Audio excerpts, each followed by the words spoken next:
организаторы турнира, гости. Поздравляю вас с проведением открытого турнира по тайквондо на Кубок Акима Целиноградского района среди детей и кадетов. Буквально несколько дней назад мы были участниками торжественного мероприятия открытия этого спортивного комплекса с участием акима Акмольской области Ермека Курумбаевича Маржикбаева. И сегодня мы уже проводим первое спортивное состязание,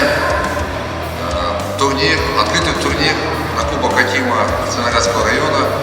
Это состязание станет значимым событием в жизни нашего района. Я уверен, что этот турнир станет традиционным. Выражаю огромную благодарность организаторам этого турнира. Желаю всем нам сегодня зарядиться положительной энергией, проникнуться духом командного товарищества.